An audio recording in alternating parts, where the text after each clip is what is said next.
Hello friends, this is Bapi Sardar. Welcome to my channel. আজ এই ভিডিওর মাধ্যমে আমরা ভিলুকাপের সাথে চুজ ফর্মুলা কীভাবে ইউজ করতে হয় সেটাই শিখব। তো ভিডিওটা স্কিপ না করে পুরো এন্ড পর্যন্ত দেখুন।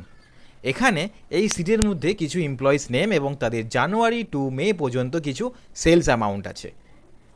আমাদের এখানে এমপ্লয়ি আইডি দিয়ে এমপ্লয়ি নেম এবং তাদের জানুয়ারি টু মে পর্যন্ত তাদের সেলস অ্যামাউন্টটা ফাইন্ড আউট করতে হবে। তো এটা ফাইন্ড আউট করার জন্য আমরা জেনারেলি ভিলুকআপ ফর্মুলাটাকে অ্যাপ্লাই করি।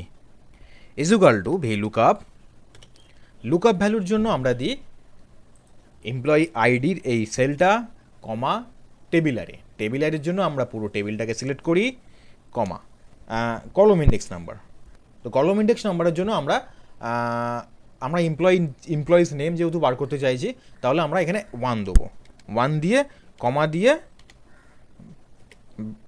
0 এক্স্যাক্ট ম্যাচের জন্য 0 প্লেস করে প্যাকেট ক্লোজ করে এন্টার করি এবং কিছুটা এরকম এরর চলে আসে। তো এখানে এরর আসার কারণ হচ্ছে আমাদের যে লুকআপ অ্যারে আছে, লুকআপ অ্যারেটা টেবিলের শেষের দিকে আছে। আর ভিলুকআপ ফর্মুলা কাজ করবে তখনই যখন লুকআপ অ্যারে টেবিলের সামনের দিকে থাকবে। তো আমরা যদি ভিলুকআপের সাথে চুজ ফর্মুলা ইউজ করি তাহলে এই সমস্যার সমাধান করতে পারবো। তো চলুন সেটাই দেখি। Equal to VLOOKUP. এবার চাইছি লুকআপ ভ্যালু। লুকআপ ভ্যালুর জন্য আমরা দেবো এমপ্লয়িজ আইডির এই সেলটা কমা। এবার আমরা চুজ ফর্মুলা অ্যাপ্লাই করব।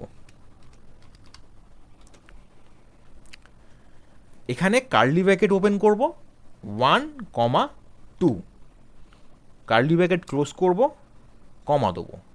কমা দেওয়ার পরে এখানে আমাদের যে ভ্যালু 1টা দিয়েছিলাম, ভ্যালু 1-এর জন্য আমাদের লুকআপ অ্যারের এই রেঞ্জটাকে সিলেক্ট করতে হবে। সিলেক্ট করার পরে আমরা কমা দেবো।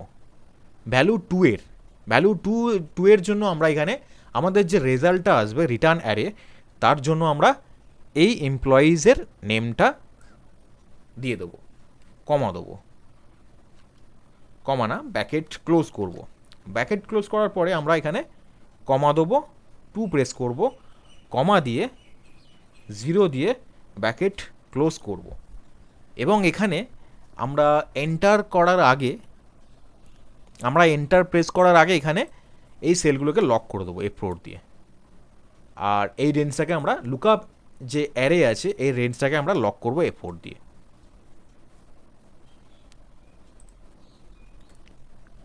লক করলাম এই কারণ যে আমাদের এখানে যে এমপ্লয়ি আইডি আর লুকআপ অ্যারের যে রেঞ্জটা আছে এটা না সরে যায়। আমরা যখন ডান দিকে ড্র্যাগ করব এর রেঞ্জটা সরে যেতে পারে, এই কারণে আমরা লক করলাম।